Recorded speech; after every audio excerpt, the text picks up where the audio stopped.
আব্বু, এখানে একটা ঝাড়ু 5 টাকায় বিক্রি হয়, তো মুম্বাইতে কত দামে বিক্রি হবে? बेटा मुंबई में अनेक दाम में बिक्री होगा, 3 गुना 4 गुना दाम में बिक्री होगा। लेकिन तुम एक काम करो बेटा, अभी हिंदी बोलना सीख लो। मुंबई में कोई बांग्ला नहीं समझेगा। আমি হিন্দি বলতে পারি না, কিন্তু বুঝতে সব পারি। शुद्ध बूझले होवे ना, सिर्फ समझने से काम नहीं चलेगा, बोलना भी पड़ेगा। আচ্ছা, চেষ্টা করছি। हाँ, बोलो। আমি আমি মুম্বাই থেকে যাব, তখন সব हमारे आगे पीछे घूमेगा। लगता है रिहाना आ गई। रिहाना आ गई।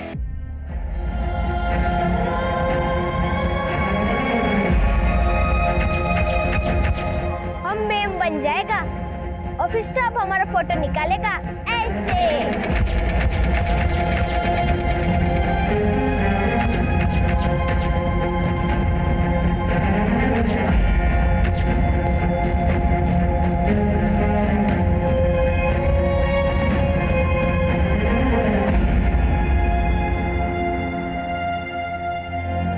चलो चलो, ये सब लोग ताली बजाओ। बात हो गई। हाँ? 2 मिनट बेटा, भात बन गया। तुम खेलो, मैं जल्दी खाना देती हूँ। চলো এখন বসে পড়ো, এখন আমরা পাঞ্চিউর খেলবো। চলো পাঞ্চিউর।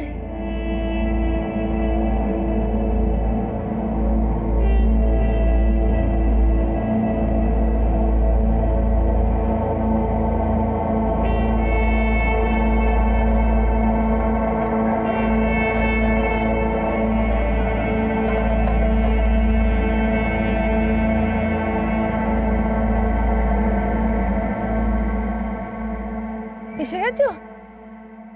রেশন लेकर नहीं आई? किराने वाले झाड़ू नहीं लिए और उधार देने से भी मना कर दिया। बच्चे भूखे हैं। मैंने झूठ कहा, भात बन रहा है। क्या जवाब देंगे उन लोगों को? চলো চলো, সবাই ঘুমিয়ে পড়ো, আমি তোমাদের গান শোনাবো। চলো শুয়ে পড়ো সবাই। ভুক লাগিয়ে? হ্যাঁ জানি খিদে পেয়েছে, কিন্তু এখন ভাত তৈরি হতে সময় লাগবে না। আমি তোমাদের গান শোনাবো, চলো শুয়ে পড়ো, শুয়ে যাও।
पैसे देख क्या रहे हो पापा? चलो पैसे डालो मेरे पिगी बैंक में। बेटा आप अपने पापा से रोज रोज अपने पिगी बैंक में पैसे दिलवाते हो। क्या करोगे आप इतने सारे पैसों का? मैं बड़ी होके पेरिस जाऊंगी अकेले।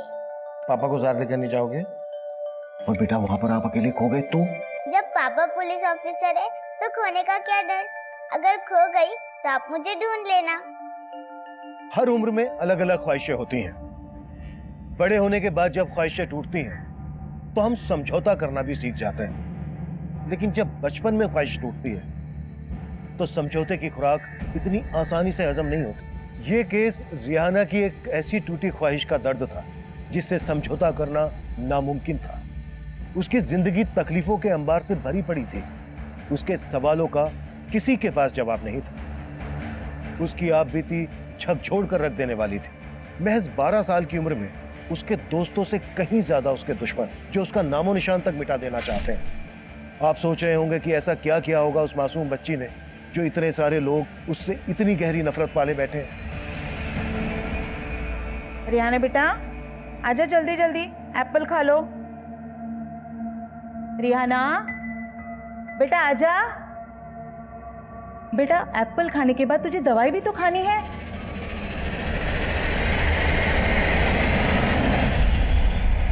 क्या हुआ बेटा?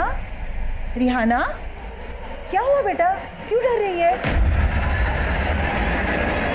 हाँ? रिहाना लग जाएगा बेटा, छोड़। तुम यहाँ आके मारना चाहता हमको? नहीं बेटा, हमें मारने देते नहीं। अम्मू को बुला, बुआ को बुला। पाटिल साहब लौकर या। बेटा लग जाएगा बेटा, बेटा लग जाएगा। रिहाना रिहाना रिहाना रिहाना रिहाना रिहाना पाटिल साहब, रिहाना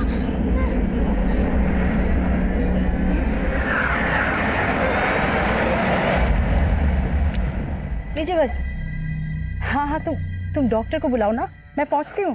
प्लीज आप जल्दी आ जाइए, रिहाना को सिर्फ आप ही काबू कर सकती हो। हाँ हाँ मेरी बेटी को ट्यूशन छोड़ के ही पहुंचती हूँ। Okay Rewa, Rewa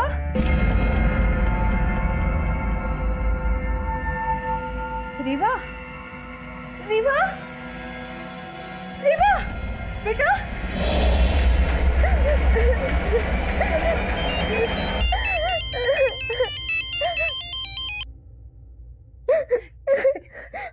hello Ratna madam, ये तो सिर्फ ट्रेलर था।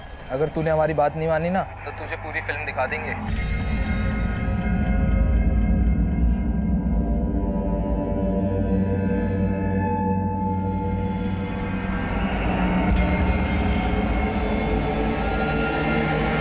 बोलना सीख लो, मुंबई में कोई बांग्ला नहीं समझेगा। प्लीज आप जल्दी आ जाइए, रिहाना को सिर्फ आप ही काबू कर सकती हो।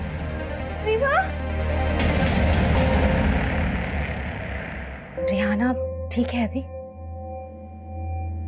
डॉक्टर ने अभी इंजेक्शन दिया है। रत्ना मैडम नहीं आई? मुसीबतें उनका पीछा ही नहीं छोड़ रही है, इसीलिए उन्होंने मुझे भेजा। वो लोग अब काबू से बाहर हो गए। वो लोग रिहाना को नहीं मार पाए, इसलिए रत्ना मैडम के पीछे पड़ गए।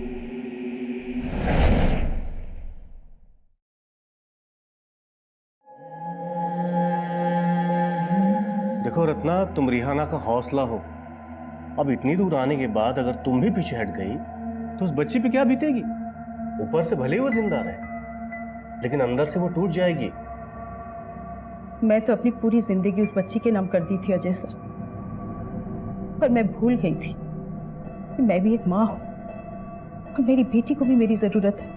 वो लोग बहुत खतरनाक हैं और उनकी वजह से मेरे हस्बैंड मेरी बेटी को लेकर अपनी माँ के घर चले गए, पर मुझे अपनी बेटी से मिलने तक नहीं दे रहे। अच्छा एक बात बताओ, उन्होंने तुम्हारे घर पे हमला किया, तुम्हें धमकी दी, तो फिर तुमने पुलिस कंप्लेंट क्यों नहीं की? क्या फायदा, पुलिस ने अब तक क्या क्या जॉब करेगी।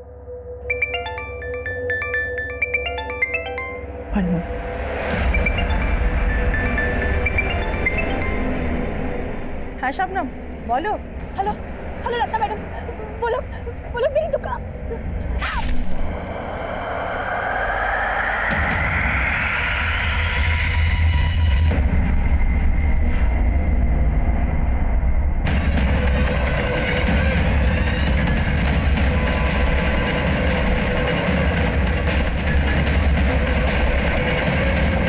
पीछे हटो।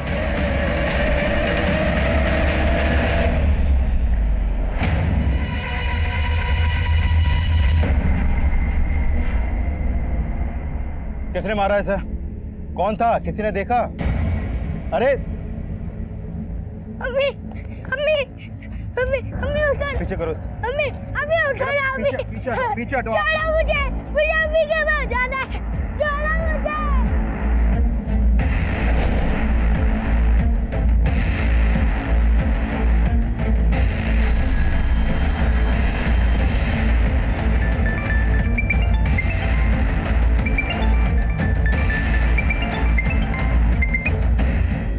जैन सर, इस केस में मेरी एंट्री शबनम के मर्डर के बाद हुई थी।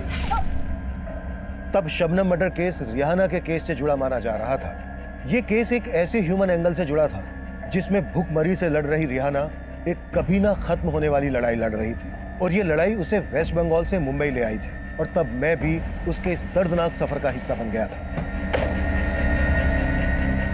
जैन सर। जय। सर ये रिहाना केस की फाइल। शबनम मर्डर केस की क्या अपडेट है, पहले ये बताओ।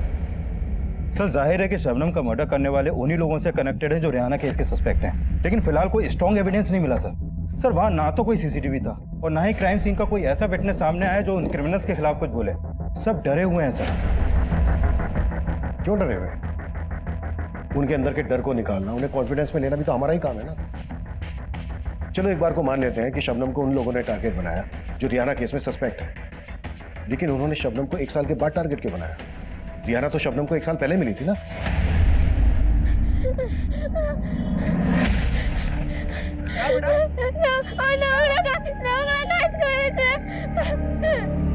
क्या हुआ? क्या हुआ?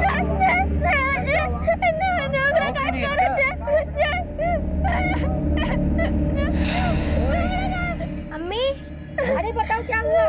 हटो हटो हटो हटो। किसकी बात कर रही है? रोंगड़ा काज करे थे। कहाँ रहती है? घर कहाँ है? डरो मत, मुझे बताओ। रोंगड़ा काज करे थे। বাড়ি কোথায়? বাড়ি কোথায়? কোথায় থাকিস আমাকে বল। আরে বাড়া মহল্লাটা কোথায় আমাকে বলবি? सर शबनम बंगाली थी, इसलिए शबनम ने रिहाना से बात की। शबनम और वहाँ के लोगों को लगा कि रिहाना के साथ कुछ गलत हुआ था, इसलिए उन्होंने हमें इन्फॉर्म किया। क्या हुआ इसको? पता नहीं, कुछ भी नहीं बता रही है। इस लड़की को तो ये भी नहीं पता कि इसका घर कहाँ है। बस बार बार एक ही बात बोल रही है कि नोंगड़ा काज नोंगड़ा काज। नोंगड़ा काज मतलब? सब बंगाली में नोंगड़ा काज का मतलब गंदा काम होता है। गंदा काम? बेटा क्या हुआ आपको? सर समझ में नहीं आया, जब मैं रिहाना से बात करने गया तो वो हमें देखकर डर के मारे भाग क्यों गई? साहब लगता है मिर गया है। और जब उसकी हालत नॉर्मल हुई तो हमने शबनम की मदद से उससे दोबारा बात करने की कोशिश की। तो नाम की? सर रिहाना ने शबनम को जो भी बताया उससे यही लगा कि रिहाना बंगाल से मुंबई आई थी और उसे मुंबई में कहीं फोर्सफुली रखा गया था, लेकिन कहाँ ये वो भी नहीं जानती थी। फिर सर हमने रिहाना की फोटो दिखाकर आसपास पूछताछ भी की और एक आदमी ने रिहाना की फोटो को आइडेंटिफाई भी किया। सर उस आदमी ने बताया कि उसने रिहाना को विष्णु के घर में देखा था, और जब हमने विष्णु से रिहाना के बारे में पूछताछ की तो उसने रिहाना को पहचानने से मना कर दिया। तो तब तुमने विष्णु के खिलाफ कोई ठोस एक्शन क्यों नहीं लिया? लेकिन सर तब सिर्फ एक गवाह के अलावा किसी ने भी उसके खिलाफ बयान नहीं दिया था, लेकिन बाद में हमने एक्शन लिया था सर। बाद में तुम लोगों ने एक्शन इसलिए लिया था क्योंकि सर्वोदय अखबार के एडिटर ने उस बच्ची पर एक आर्टिकल छापा था। उस आर्टिकल से पुलिस डिपार्टमेंट की कितनी किरकिरी हुई है मालूम है तुम लोगों को? तुम्हारे एक्शन लेने से हुआ क्या? विष्णु तो अब भी फरार है। लेकिन सर सिर्फ विष्णु अकेला सस्पेक्ट नहीं है। बोल तो ऐसे रहे हो जैसे बाकी सब लोगों का पता लगा लिया। पिछले 1 साल से ये स्केच लेकर घूम रहे हो, और शबनम के मर्डर के बाद भी सेम एक्सक्यूज है कि कोई सामने नहीं आ रहा है, डर रहे हैं सब। रिहाना के माँ बाप उसके घर का पता भी नहीं लगा पाए अभी तक। सर हम कोशिश कर रहे हैं। कोशिश नहीं, आई वांट रिजल्ट कमल। अब इस केस में कोई कोताही नहीं बरती जाएगी, अंडरस्टैंड?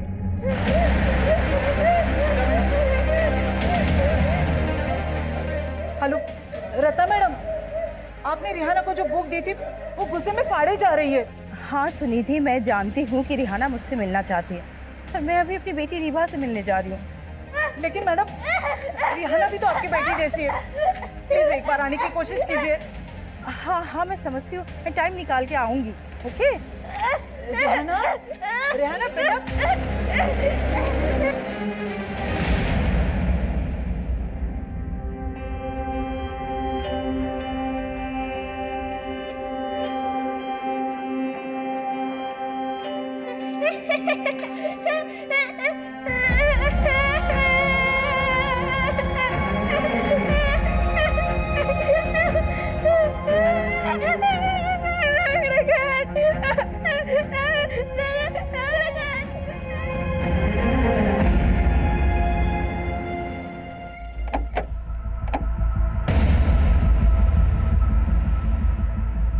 सर यही शबनम की दुकान है। शबनम का बेटा भी यहाँ आता था कभी कभी, और शबनम का एक भाई भी है सर। मैंने मैंने शबनम के बेटे और उसके भाई से भी पूछताछ करने की कोशिश की, लेकिन वो लोग भी चुप रहे।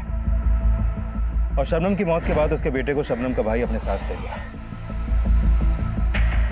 शबनम का मर्डर दोपहर को 12 बजे हुआ। ऐसा लग नहीं रहा है कि हत्यारों को किसी ने विटनेस ना किया।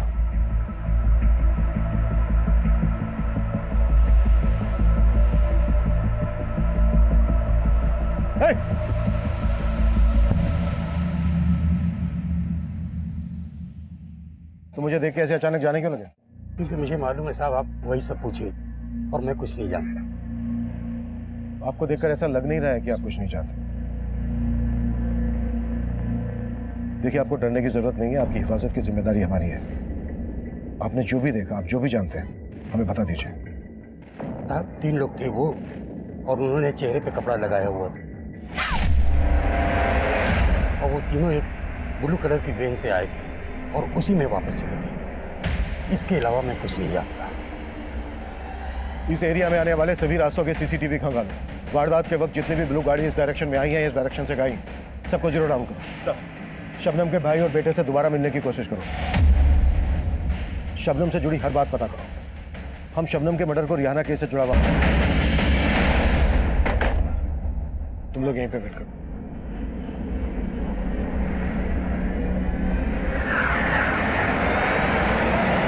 आजा बेटा, आजा, मैं हूं ना, आजा। हाँ बेटा। हेलो बेटा, आओ आओ बैठो। नहीं ठीक है, अगर आपको मुझसे बात नहीं करनी कोई बात नहीं, आप मत करो। अच्छा देखो बेटा, मैं आपके लिए गिफ्ट लेकर आया हूं। ये लो।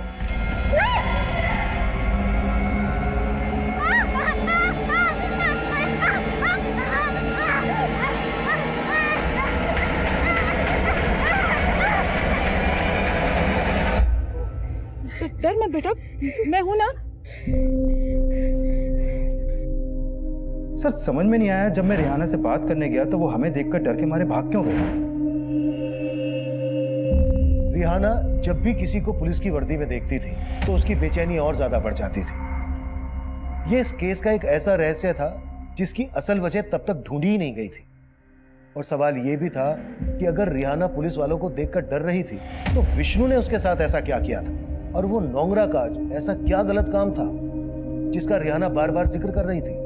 इन सवालों की सतह में कई चौंकाने वाले राज दफन थे, और हमारी सबसे बड़ी लाचारी यह थी कि पिछले 1 साल से रिहाना अपने परिवार से दूर थी, और हम चाहकर भी यह पता लगाने में नाकाम थे कि रिहाना का परिवार तब कहां था। तब हमारी इन्वेस्टिगेशन की अगली कड़ी रत्ना थी। शबनम के मर्डर के बाद रिहाना ही नहीं, रत्ना की जिंदगी भी खतरे में थी। आपके घर पर हमला हुआ था, आपकी बेटी को आपके घर पर बांध दिया गया था। हाँ सर, उन्होंने मुझे फोन पे धमकी दी थी। लेकिन मेरी टीम ने मुझे इस बारे में कुछ नहीं बताया। क्योंकि मैंने उन्हें बताया ही नहीं था। मेरा तो उन पर से भरोसा ही उठ चुका है। और क्या मैं नहीं बताऊंगी तो पुलिस का फर्ज नहीं बनता कि इस केस को हैंडल करे? बीच बाजार में शबनम का, आपको बताने से क्या फायदा? Sir, I am sorry to say, लेकिन अभी तक आप रिहाना के घर का पता नहीं लगा पाए। आप गुनहगारों को पकड़ पाएंगे? अजय जी, मैं जानता हूं आप हमारे डिपार्टमेंट के खिलाफ कुछ ना कुछ लिखते आए। सर, हमारा काम ही है सच्ची खबर लोगों तक पहुंचाना, और वैसे भी इस केस में पुलिस ने एक्शन मेरे खबर के बाद ही लिया था, और इस खबर के बाद ही रिहाना का मेडिकल टेस्ट करवाया गया था। हाँ सर, इससे पहले तो पुलिस ये तक नहीं मान रही थी कि उस बच्ची के साथ नोंगरा काज, यानी कि she was raped several times। उस बच्ची ने हिंदी तक नहीं बोल पाती, और उसके लिए एक ऐसा ट्रांसलेटर रखा गया है जो कि उसे कभी समझ ही नहीं पाया। मैं तो ह्यूमैनिटी ग्राउंड से अपने कॉलेज से स्केड्यूल निकाल कर उस बच्ची के लिए ट्रांसलेटर बनी। मैं 15 दिन धरे विष्णुर घरे छिलाम। ये बोल रही है कि 15 दिन से ये विष्णु के घर पे रह रही थी और उसके हाथ बीती को समझी और उसके बिहाफ में कोर्ट में हियरिंग में शामिल हुई। मिलॉर्ड, सबसे पहले मैं कोर्ट का शुक्रिया अदा करूंगा कि उन्होंने रत्ना को रिहाना के बिहाफ पर ट्रांसलेटर नियुक्त करने की इजाजत दी, और अब मैं चाहूंगा कि रत्ना जी कोर्ट को वो सारी बातें बताएं जो रिहाना ने उन्हें बताई, कि कितने वक्त से रिहाना विष्णु के घर में रह रही थी और विष्णु उनके साथ कितनी ज्यादतियां करते थे। सर, रिहाना ने मुझे बताया कि वो करीब 15 दिन से विष्णु के घर रह रही थी और उसने मुझे ये भी बताया कि विष्णु उसके साथ रोज कई बार रेप करता था। मिलॉर्ड, रिहाना के साथ विष्णु जानवरों की तरह पेश आता था। वो रिहाना का सिर्फ रेप ही नहीं करता था, बल्कि उसके बदन को नोचता था, खसोटता था, जिसकी गवाही रिहाना की ये मेडिकल रिपोर्ट दे रही है। Objection my lord. Rihana Vishnu के साथ सिर्फ 15 दिन के लिए रही थी, लेकिन उसकी मेडिकल रिपोर्ट से ये बात भी सामने आई है कि रिहाना का कई महीनों से रेप किया जा रहा था, सिर्फ 15 दिनों से नहीं। इससे ये साबित नहीं होता कि विष्णु जी ने ही उसका रेप किया है। और गौर करने वाली बात यह है माय लॉर्ड कि जब रिहाना का मेडिकल टेस्ट हुआ तो उसके शरीर से विष्णु का कोई भी डीएनए सैंपल नहीं मिला। और ऐसा इसलिए हुआ मिलॉर्ड कि पुलिस ने रिहाना का मेडिकल करवाने में देर की। और अगर विष्णु ने ऐसा कुछ किया ही नहीं तो फिर इसने झूठ क्यों कहा? इसने पुलिस को इनकार क्यों किया कि रिहाना को ये जानता तक नहीं था? मैं तो इसे नहीं जानता सर। क्योंकि मेरे क्लाइंट डर गए थे माय लॉर्ड, क्योंकि उन्होंने रिहाना को सिर्फ कामकाज के लिए रखा हुआ था। आप बताएंगे कोर्ट को कि आपको रिहाना से किसने मिलवाया था? आफ्ताब। माना कि मैंने पहले झूठ बोला था, लेकिन आफ्ताब ने मुझसे सबसे बड़ा झूठ बोला जब वो रिहाना को मेरे घर पे लेकर आया था। सेठ, झाड़ू पोछा बर्तन घर का सारा काम जानती है। पगार कितना लेगी? लड़की जरूरतमंद है, रहने खाने के साथ अगर 5,000 रुपये महीना दोगे ना तो इसके घर वालों का भला हो जाएगा। वो बोला रिहाना 15 साल की है। सर, मैंने तभी आफ्ताब को 5,000 रुपये एडवांस भी दिया था, लेकिन बाद में उसने मुझे ब्लैकमेल करना शुरू कर दिया। ब्लैकमेल? हाँ सर, सच तो यही है। वो जानता था रिहाना का रेप हुआ था, वो मुझे फ़ोन करके धमकी देता था सर। हेलो, देख सेठ, अगर तूने मुझे 5 लाख रुपए नहीं दिए ना तो तेरा वो हाल होगा कि जिंदगी भर पछताएगा तू। सर, मैं तब भी बहुत डरा हुआ था, मेरे पास इतने पैसे नहीं थे और अचानक रिहाना गायब हो गई और ये सब हो गया। ये जो रिहाना कर रही है ना, ये सब आफ्ताब के कहने पर कर रही है सर। ये सब आफ्ताब का किया धरा है सर। विष्णु ने सरासर झूठ बोला था, इसीलिए तो जमानत मिलते ही फरार हो गया। नाम श्योर विष्णु ने ही शबनम का मर्डर करवाया और उसी ने मुझे फोन में धमकी दी। कि धमकी वाला कॉल किस नंबर से आया था?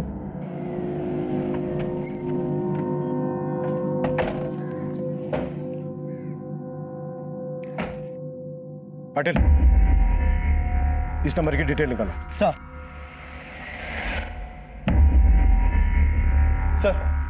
सर मैंने शबनम के भाई और बेटे से बात करने की कोशिश की, लेकिन कोई फायदा नहीं हुआ। सर, शबनम के बैकग्राउंड में ऐसा कुछ भी सस्पिशियस नहीं मिला जिससे ये पता चल सके कि शबनम के मर्डर के पीछे कोई पर्सनल एंगल हो। रिहाना की फैमिली का पता लगाने के लिए क्या क्या एक्शन लिए गए? सर, मैंने वेस्ट बंगाल पुलिस हेडक्वार्टर में रिहाना की फोटो भेजी थी, लेकिन वहां से अभी तक कोई अपडेट नहीं मिला। कोई अपडेट नहीं मिला तो हाथ पे हाथ रख कर बैठ गए? अब सरमा झुकाओ इस तरह से, तुरंत वेस्ट बंगाल के लिए निकलो और जब तक रिहाना की फैमिली का पता नहीं चल जाता है वापस मत आना। सर।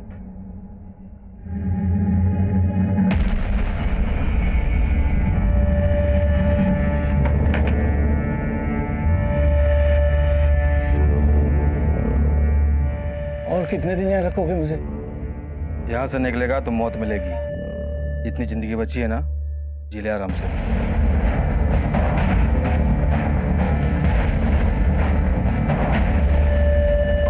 कमिंग सर, मैंने उस ब्लू कलर की वैन का ट्रायल चेक किया जिसमें शबनम के हत्यारों को जाते हुए देखा गया था। सर, शबनम की दुकान से करीब आधा किलोमीटर दूर एक सीसीटीवी में सेम वैसी ही एक ब्लू वैन कैप्चर हुई है। सर, शबनम की हत्या से कुछ ही देर पहले ये वैन शबनम की दुकान की तरफ गई और करीब 20 मिनट बाद ये वैन उसी तरफ से वापस आई। सर, उस आदमी ने इस वैन को आइडेंटिफाई कर लिया जिसने स्टेटमेंट दिया था। सर, गाड़ी का ये नंबर फेक है, लेकिन इन क्रिमिनल्स तक पहुंचने की हर पॉसिबिलिटीज पर काम कर रहा हूं मैं। इस क्राइम सीन का डम डेटा भी निकलवा लिया है, वहां से कोई ना कोई सस्पिशियस नंबर तो जरूर मिलेगा। और ये दोनों कब मिलेंगे? विष्णु ने कोर्ट में स्टेटमेंट दिया था कि आफ्ताब रिहाना को उसके पास लेकर आया था। आफ्ताब के जरिए हम रिहाना के घर वालों तक पहुंच सकते हैं। सर, ये आफ्ताब जोगेश्वरी में रहता था। विष्णु के कॉल रिकॉर्ड में इसका नंबर मिला था, लेकिन अभी इसका नंबर भी बंद है और जोगेश्वरी की इसकी चौल भी है। सर, आफ्ताब के गायब होने के बाद हमें लगा था कि विष्णु सही बोल रहा है, लेकिन फिर अचानक से विष्णु भी गायब हो गया। सर, आफ्ताब के बारे में अभी तक हमने जो भी पता किया है उससे लगता नहीं है कि ये कोई बड़ा गेम कर सकता है। ये एक मामूली सा पिंप है सर। हो सकता है कि रिहाना की दलाली करता हो और रिहाना के साथ रेप करने वाले इसी के कस्टमर हो, क्योंकि सर बाद में रिहाना ने यह भी बोला था कि कई लोगों ने उसके साथ रेप किया था।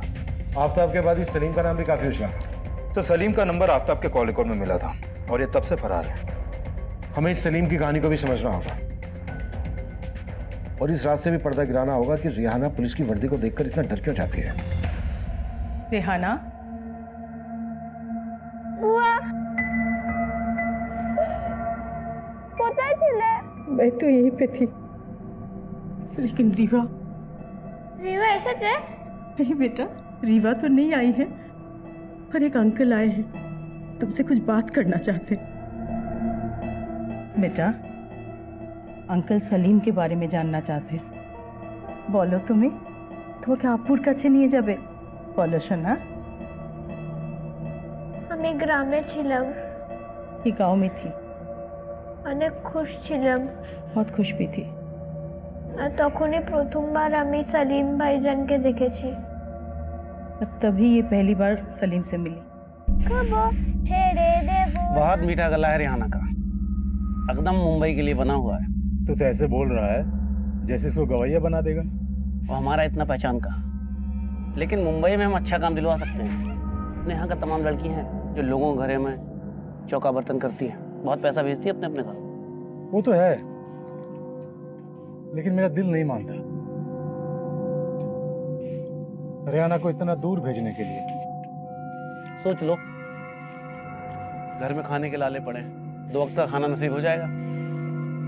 সত্যি ভাইজান আমি बहुत পয়সা কামাবো। हाँ रिहाना, बहुत पैसा कमाओगी तुम। আব্বু আব্বু আমাকে পাঠাও না মুম্বাই, আব্বু আমি অনেক পয়সা কামাবো। तो मुंबई तुम्हें सलीम लेकर आया था?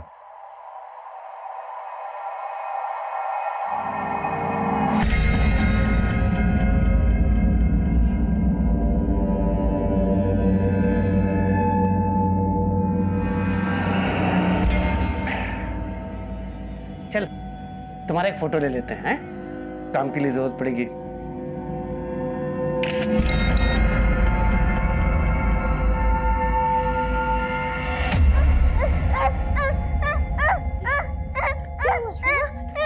सब ठीक हो जाएगा। कुछ ठीक नहीं होगा। আমাকে ঘরে নিয়ে যাও আব্বু। আব্বू सब ठीक करेगा। हमारा अब्बू आएगा, सब ठीक करेगा। हमारा अब्बू को नहीं आओ। अंकल नहीं आएंगे, अंकल मैं इंतजाम तक नहीं कर पाई।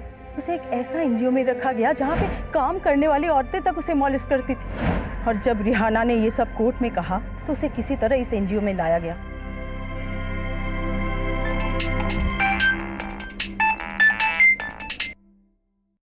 हाँ कमल सर, जिस नंबर से रत्ना को थ्रेट कॉल की गई थी वो नंबर फेक आईडी से लिया गया था, और जिस समय रत्ना को कॉल हुई थी उस समय वो नंबर मीरा भाईंदर में एक्टिव था, और जब उस नंबर के कॉल रिकॉर्ड निकाले तो उसमें एक और नंबर मिला सर, और वो नंबर भी फेक आईडी से लिया गया था, लेकिन वो नंबर अक्सर नाला सुपारा में एक्टिव रहता है।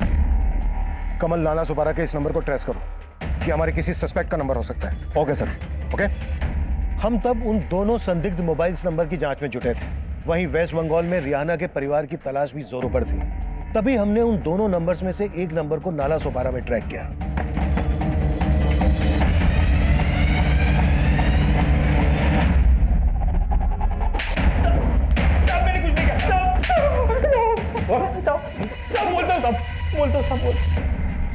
साहब मैं मानता हूँ कि मैंने रिहाना को विष्णु सेठ के घर पे पहुंचाया था, लेकिन सलीम पहले उसे मेरे पास लेके आया था, क्योंकि सलीम जिस मोहल्ले में रहता है उसके पड़ोसियों को पता चल गया कि सलीम रिहाना का रेप करता था। लेकिन तूने बड़ा सहारा दिया रिहाना को। तूने भी तो वही किया जो सलीम कर रहा था।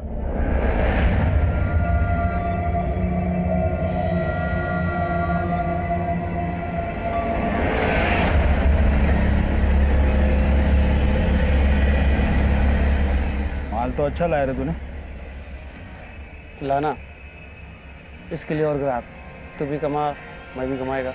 साहब फिर एक दिन मैं रिहाना को विष्णु सेठ के घर पे लेके गया। उसके बाद वो उसका परमानेंट कस्टमर बन गया। 15 दिन रिहाना उसके पास ही थी साहब, लेकिन मौका देख के रिहाना वहाँ से भाग निकली और पुलिस विष्णु सेठ के घर पे पहुँच गई। विष्णु सेठ ने फ़ोन करके मुझे सब कुछ बता दिया, तो साहब मैं डर गया और गायब हो गया। लेकिन विष्णु तो बोल रहा था कि तू उसको ब्लैकमेल कर रहा था, और रिहाना ने वही किया जो तूने उससे करने के लिए कहा था। झूठ बोल रहा था साहब। इस वक्त विष्णु कहाँ है? मालूम नहीं साहब। और सलीम? उसके बारे में पता नहीं मुझे साहब। इस नंबर से तुझे कॉल कौन करता था? सलीम, लेकिन मुझे नहीं पता साहब कि सलीम अभी कहाँ पे। इसी नंबर से प्रोफेसर रत्ना को भी कॉल किया गया था, धमकी दी गई थी, उनकी बेटी को घर पर बांध दिया गया था। तेरे कहने का मतलब है ये सब सलीम कर रहा था? साहब वो तो नहीं पता, लेकिन सलीम अकेला नहीं कर रहा हो, वो लोग करवा रहे होंगे उससे। वो कौन लोग? तू वहाँ आराम से दारू पी रहा है और मैं यहाँ पे वड़ा पाव खा खा के पक गया हूँ। मेरे को निकाल यहाँ से, तो अगर मेरा माथा ठनक गया ना तो सीधा पुलिस के पास जाके सबके काले चिट्टे खोल दूंगा मैं। अरे मैं खुद फंसा हुआ हूँ उन पुलिस वालों को रेहाना का ग्राहक बना के, गलती की मैंने। अरे खुद को बचाने के लिए मेरी मार रहे हैं, वो जो बोल रहा है मुझे करना पड़ रहा है। किन पुलिस वालों की बात कर रहा था वो? साहब ये तो आपको सलीम ही बता सकता है। मैं ना ही सलीम के बारे में जानता हूँ, ना ही विष्णु के बारे में, और ना ही उन पुलिस वालों के बारे में।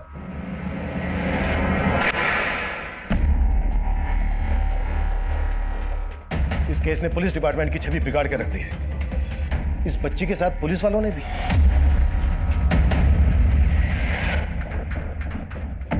डिस्गस्टिंग। अगर तुम लोगों ने थोड़ी भी चौकसी बरती होती ना तो आज सारे क्रिमिनल्स अंदर होते। अगर मीडिया ये इशू नहीं उठाता ना तो जितना तुम लोगों ने किया है वो भी नहीं करते। अब सर झुकाने से क्या होगा? विष्णु इस केस का प्राइम सस्पेक्ट था, तुमने इसे गिरफ्तार किया, कोर्ट में पेश किया, लेकिन जमानत मिलते ही गायब हो गया। क्या कर रहे थे तुम लोग? इतनी सी निगरानी नहीं रख पाए इस पर? कहीं ऐसा तो नहीं है कि तुम भी? सर अगर आपको वाकई में लग रहा है कि मैं उन क्रिमिनल्स के साथ हूं तो आप मुझे इस केस से हटा दीजिए।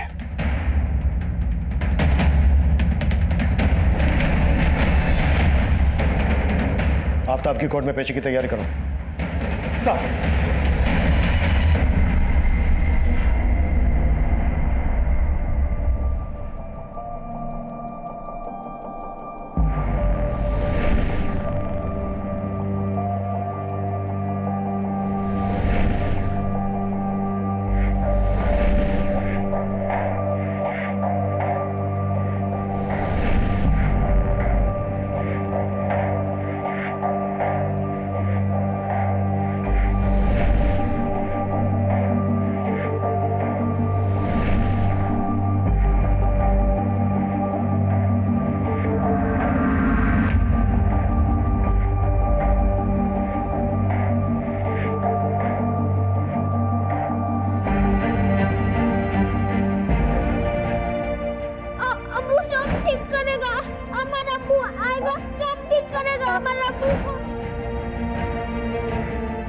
इस केस के दौरान जब जब मैंने मेरी बेटी का चेहरा देखा तब तब मुझे रिहाना की मायूसी का ख्याल आया।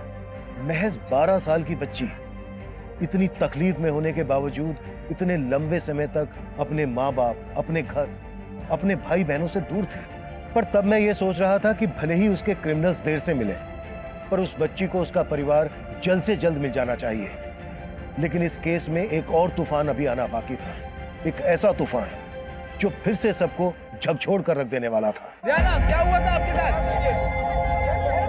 कुछ तो बताइए रिहाना, क्या हुआ था आपके साथ?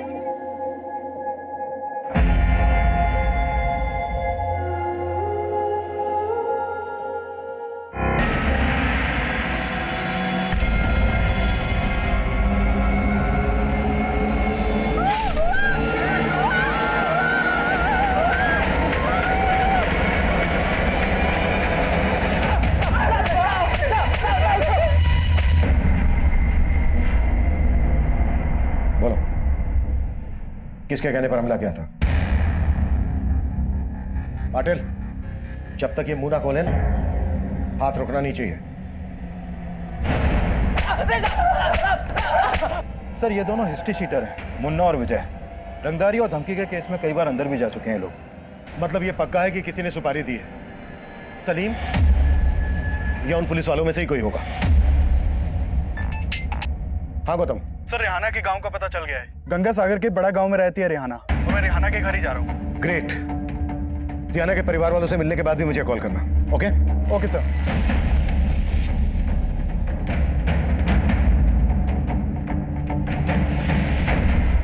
हाँ, रेहाना हमारी बेटी है, लेकिन हम उसे यहाँ नहीं ला सकते। अब होने दीजिए उसकी किस्मत में जो है। आपको जरा भी अंदाजा है कि आपकी बच्ची किस हालत से गुजर रही है और आप उसे यहाँ घर पे नहीं लाना चाहते?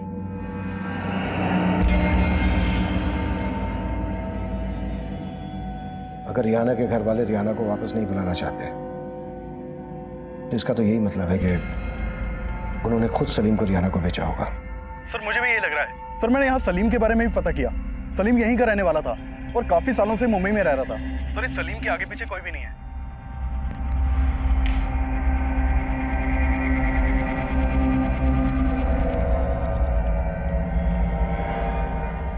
হ্যাঁ গো, কেমন বাপ তুমি? अपने बेटी से ही पालना झाड़ लिया। अमी बोलची बस अब इस घर में रेहाना का जिक्र नहीं होगा। जाओ काम करो अपना।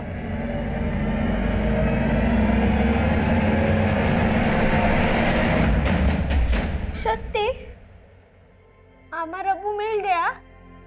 हाँ बेटा, तुम्हारे अब्बू मिल गए, लेकिन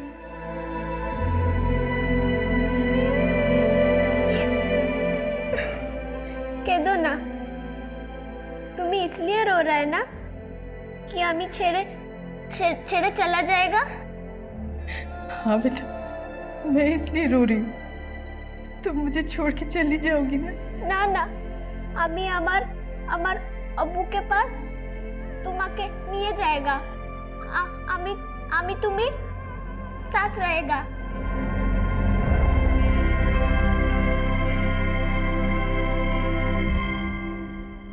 मिलॉर्ड, ये बात बिल्कुल साफ है कि इन दोनों ने रिहाना को जान से मारने की कोशिश की। मैं कोर्ट से ये चाहूंगा मिलॉर्ड कि पुलिस को इनके रिमांड की इजाजत दी जाए ताकि ये सच को कबूल कर सके कि विष्णु ने ही इन दोनों सुपारी किलर्स को रिहाना को जान से मारने के लिए भेजा था। ऑब्जेक्शन मिलॉर्ड, ये दोनों आदमी मेरे क्लाइंट विष्णु के हो ही नहीं सकते हैं। मुझे इस केस के इन्वेस्टिगेटिव ऑफिसर से कुछ क्वेश्चन पूछने की इजाजत दी जाए। इजाजत है। मुझे नहीं लगता कि इन दोनों हमलावरों ने आप जैसे ऑफिसर के सामने अभी तक अपना मुंह नहीं खोला होगा। ये दोनों प्रोफेशनल क्रिमिनल्स हैं, इनकी क्रिमिनल बैकग्राउंड है सर। तो कहीं ऐसा तो नहीं कि इन दोनों ने अपनी स्टेटमेंट दे दी हो और आप इनकी स्टेटमेंट को दबा रहे हैं? वकील साहिबा, हमारी ऐसी कोई इंटेंशन नहीं। इंटेंशन हो भी सकती है माय लॉर्ड। ये सब उन पुलिस वालों को बचाने की चाल है जिनके ऊपर इल्जाम है कि उन्होंने रिहाना का रेप किया है और इस वक्त वो लोग फरार हैं। ये लोग अपने डिपार्टमेंट के उन लोगों को बचा रहे हैं और इन हमलावरों के स्टेटमेंट को मैनिपुलेट करके, घुमा फिरा करके कैसे भी मेरे क्लाइंट विष्णु को दोषी साबित करने पर लगे हुए। ऑब्जेक्शन मिलॉर्ड, ऐसा कुछ भी नहीं है। जबकि आफ्ताब ने भी यही स्टेटमेंट दी है कि विष्णु उसका ग्राहक था और वो रिहाना से धंधा करवा रहा था और रिहाना को प्लांट करके विष्णु को ब्लैकमेल कर रहा था। ऑब्जेक्शन मिलॉर्ड, ये बेवजह विक्टिम पे घिनौना इल्जाम लगा रही है। रिहाना बच्ची जरूर थी माय लॉर्ड, लेकिन उसको अच्छे से पता था कि बंगाल से मुंबई आकर के उसको क्या काम करना है और रिहाना के अब्बू की स्टेटमेंट भी इसी ओर इशारा करती है। मैं रिहाना का अब्बू हूँ। मैं नहीं चाहता कि रिहाना यहाँ आए। वो जहाँ है वहीं रहे। अब उससे हमारा कोई संबंध नहीं है। हम उसे अपनाना नहीं चाहते। ऑफिसर, रिहाना के अब्बू की स्टेटमेंट के बाद आपने क्या थ्योरी बनाई, क्या मैं जान सकती हूँ? हो सकता है रिहाना के अब्बू ने रिहाना को जानबूझकर बेचा हो। परफेक्ट। इसका मतलब है कि रिहाना के अब्बू ने रिहाना को प्रोस्टिट्यूट बनाया और वो अपने दलाल आफ्ताब के कहने पर मेरे क्लाइंट विष्णु को ब्लैकमेल करने की साजिश में शामिल थी। जज साहब, ये सरासर झूठ है। ये रिहाना को इस तरह बदनाम नहीं कर सकते। रत्ना जी, आप रिहाना के बिहाफ में वही बोल सकती हैं जो रिहाना ने आपको बताया है और आइंदा से तभी बोलिएगा जब आपसे पूछा जाए। आप बैठ सकती हैं। माय लॉर्ड, मुझे लगता है कि रत्ना जी रिहाना को लेकर के इतना जज्बाती हो गई हैं कि उसको बचाने के लिए खुद घायल हो गई थी और मुझे ऐसा लगता है कि ये रिहाना की बातों को इसी नजरिए से लेती हैं कि रिहाना दोषी नहीं है। एक ऐसे इंसान को रिहाना का रिप्रेजेंटेटिव नहीं बनाया जा सकता। इसलिए मेरी कोर्ट से गुजारिश है कि रिहाना के लिए नया ट्रांसलेटर अपॉइंट किया जाए।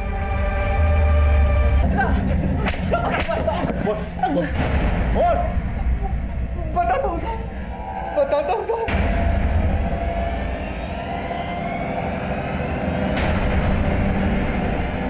किसके कहने पे क्या था हमला?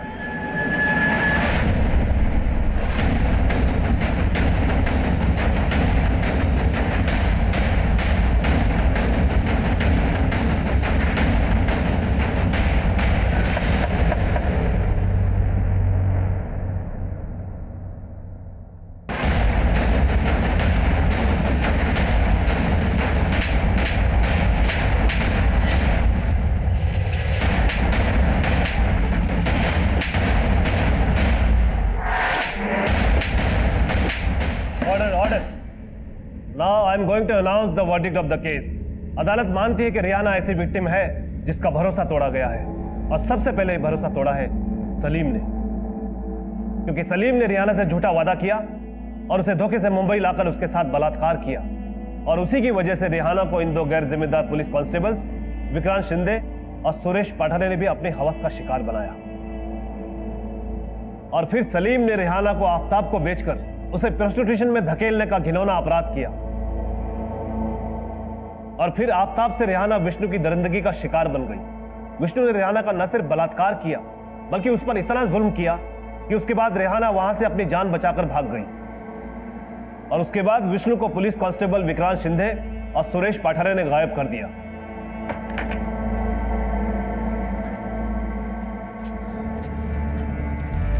और कितने दिन यहाँ रखोगे मुझे? यहाँ से बाहर जाएगा ना तो मौत मिलेगी। जितनी जिंदगी बची है जी ले। क्योंकि इन्होंने सलीम के साथ मिलकर ऐसी आपराधिक साजिश रची जिसमें इन्होंने रत्ना और उसकी बेटी को टारगेट किया और मुन्ना और विजय के हाथों शबनम की हत्या करवा दी, और रिहाना को जान से मारने की कोशिश भी की।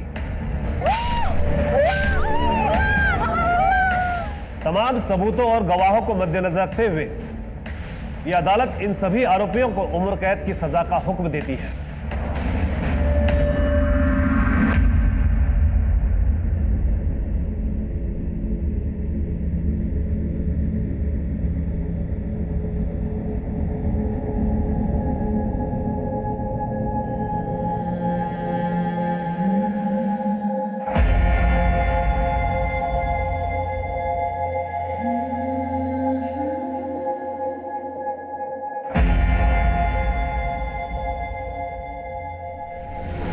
साहब, ऐसी बात नहीं है कि हम रियाना से प्यार नहीं करते, लेकिन मुंबई जाके उसे लाने का पैसा नहीं है हमारे पास। हम आपसे माफी चाहेंगे कि आपकी ये परेशानी हम पहले नहीं समझ पाए, पर इसके लिए आपको खर्चा उठाने की जरूरत नहीं है। हम रिहाना को खुद यहाँ पहुंचा देंगे।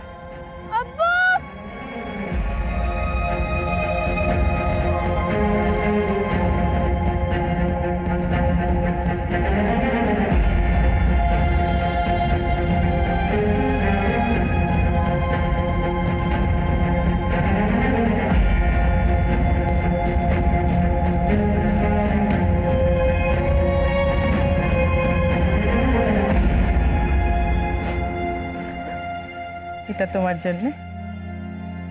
আমাকে এই চাল রত্না বুয়া দিয়েছে।